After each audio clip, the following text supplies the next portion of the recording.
நாடாளுமன்றத்தில் கடந்த 2 நாட்களாக எஸ்ஐஆர் விவகாரம் குறித்து விவாதிக்க திமுக நோட்டீஸ் அளித்திருந்த நிலையில் தற்போது அடுத்த விவகாரத்தை திமுக கையில் எடுத்திருக்கிறது. விவரங்களை தர இருக்கிறார் செய்தியாளர் ராஜேஷ். விவரங்களை வழங்கலாம். வணக்கம். டெல்லியில் குளிர்கால கூட்டத்தொடர் தொடங்கி இருக்கக்கூடிய நிலையில் எதிர்க்கட்சிகள் நேற்றைய தினம் எஸ்ஐஆர் விவகாரம் தொடர்பாக விவாதிக்க வேண்டும் என்று தொடர்ந்து அவையை முடக்கக்கூடிய முயற்சியில் ஈடுபட்டனர். அதனைத் தொடர்ந்து எஸ்ஐஆர் விவகாரம் தொடர்பாக விவாதிக்கப்படும் என்று நாடாளுமன்றத்திலே அறிவிக்கப்பட்டது. அதனைத் தொடர்ந்து திமுக அடுத்த விவகாரத்தை தற்போது கையில் எடுத்திருக்கிறது. அதாவது நாடாளுமன்றத்தில் நெல் கொள்முதல் ஈரப்பதத்தை 22% ஆக்குவது பற்றி விவாதிக்க வேண்டும் என்று திமுக சார்பில் கோரிக்கை வைக்கப்பட்டிருக்கிறது. மக்களவையில் விவாதிக்க கோரி ஒத்திவைக்கப்பட்ட அந்த நோட்டீஸ் திமுக எம்பி TR பாலு அளித்திருக்கின்றார். கடந்த 2 நாட்களாக எஸ்ஐஆர் விவகாரம் குறித்து விவாதிக்க திமுக நோட்டீஸ் அளித்திருந்தது. நேற்று அனைத்து கட்சி கூட்டத்தில் விவாதிக்கப்படும் என்று மத்திய அரசு ஒப்புதல் கொடுத்திருந்தது.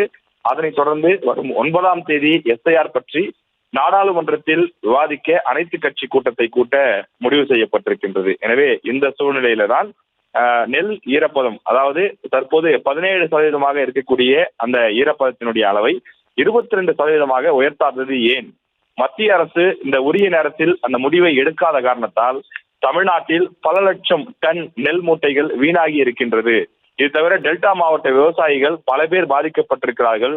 லட்சக்கணக்கான ஏக்கர் விளைநிலங்கள் பாதிக்கப்பட்டு அந்த நெல்மணிகள் எல்லாம் மழையிலே நனைந்து வீணாகி இருக்கிறது என்று தமிழக அரசு சார்பில் புள்ளி விவரங்களோடு நாடாளுமன்றத்திலே விவாதங்களை முன்னெடுக்க திமுக எம்பிக்கள் திட்டமிட்டு வருகின்றார்கள். எனவே அடுத்த பிரச்சனையாக நாடாளுமன்றத்தில் தமிழ்நாட்டு எம்பிக்கள் சார்பிலே இந்த விவகாரம் எதிரொலிக்கும் என்று எதிர்பார்க்கப்படுகிறது. அதே போல அடுத்த விவகாரமாக மதுரை மற்றும் கோவை மெட்ரோ விவகாரங்கள் குறித்தும் தமிழக எம்பிக்கள், குறிப்பாக திமுக எம்பிக்கள் குரல் கொடுக்க திட்டமிட்டிருப்பதாகவும் தெரிவிக்கின்றார்கள். நிதி உள்ளிட்ட விவகாரங்களில் தொடர்ந்து மத்திய அரசு ஒருதலைபட்சமாக செயல்படுவதாக திமுக எம்பிக்கள் நாடாளுமன்றத்தில் குரல் எழுப்ப இந்த கூட்டத்தொடரை பயன்படுத்திக் கொள்ள திட்டமிட்டிருக்கிறார்கள்.